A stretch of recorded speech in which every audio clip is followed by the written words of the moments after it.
Hi everyone, welcome to Thriving Self-Care with Renee, where I share working with tarot and oracle cards, crystals, Reiki, and more for self-care and coping with chronic illness.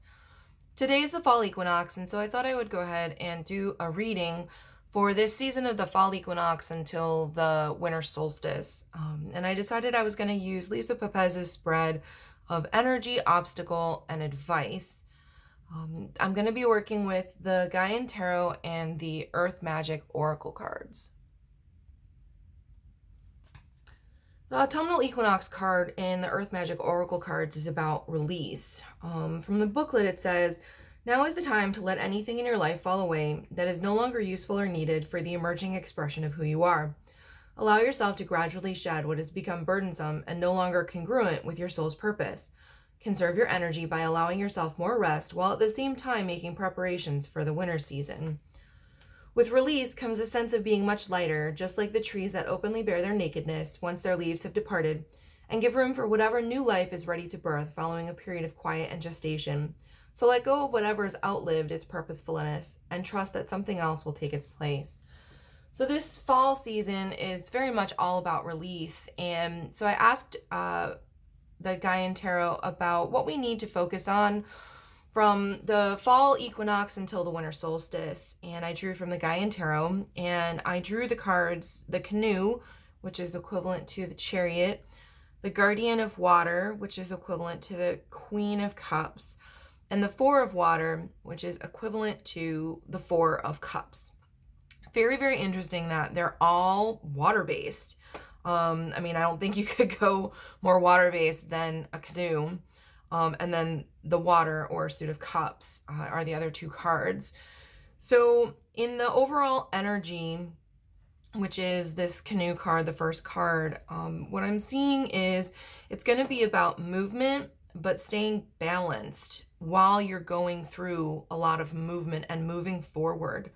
The canoe and the chariot are also about kind of choosing a path and moving along that path, picking a direction. I find it really interesting that the fall equinox is about balance as well, because it's the time of day and night being even and moving into greater and increasing darkness and longer nights. And the orcas in this card show the black and white, which is often a symbol of that balance. So I thought that was really interesting. In the obstacle card, we have the Guardian of Water, and this card would be read as if it was reversed. And so for me, reversals often mean energies that are blocked or difficult. And so for me right now, this card is looking like remaining centered and balanced while you're within this flow of what's going to be moving and changing throughout this season. But because it's in the obstacle position, it means that you may have a difficult time finding your center, remaining centered and balanced while there's a lot going on around you, which we can see in this school of fish that's all around her. You may also be pouring out your cup too much with this being in the obstacle position.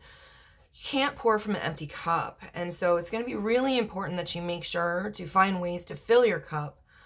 Which is kind of interesting because that really is reflected in the Four of Water, which is the advice card. And this card is about, self-reflection and kind of contemplation. And so this card is calling you to kind of really look at yourself and look at what you're doing and how you're doing it as you're trying to move forward through this season and remain balanced and centered.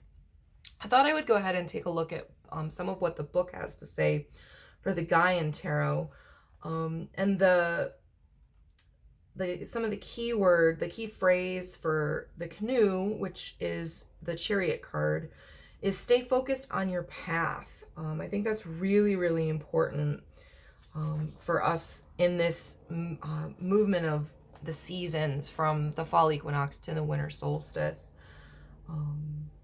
Some keywords and themes are focus, determination, self-discipline, self-reliance, independence, working towards your goal, finding or creating your place in the world, testing yourself in endurance, success, victory, triumph, an outward journey in a world that reflects an inner journey change. And the affirmation listed in the book says, by focusing on my goal, success is mine. So you can take this information and kind of add it to the intuitive reading that I got from the original reading that I did initially. With the Guardian of Water, it's talking about the Guardian of Water is kind, gracious, and caring, and has great empathy for those in need. Her love and compassion seem boundless, and she welcomes all in need of emotional comfort and mothering.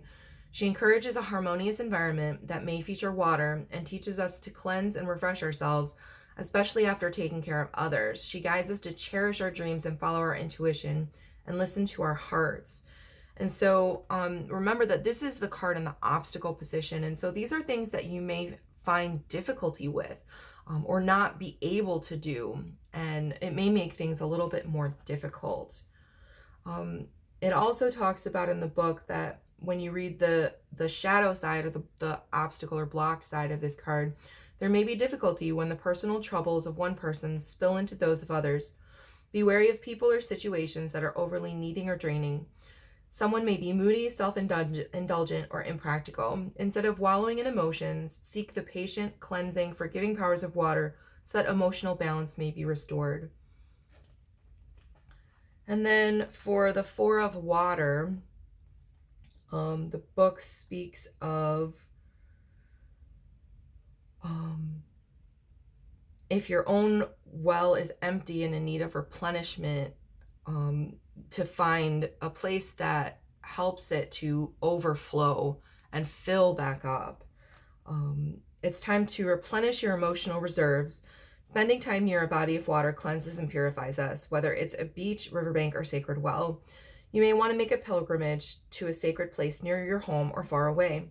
If you do, remember to take an offering for the guardian spirits. By honoring them, you open a way to receive their blessings. And the affirmation says, I allow the sacred waters to pour peace and contentment into me. So again, with any of this parts of this reading, as always with all of my readings, please take what resonates and leave the rest. And I hope that you can keep these things in mind as you journey through this fall season into and towards the winter. And I will do the next reading at the winter solstice. Please consider doing all the YouTube things, like, comment, share, subscribe, and I'll see you in the next one.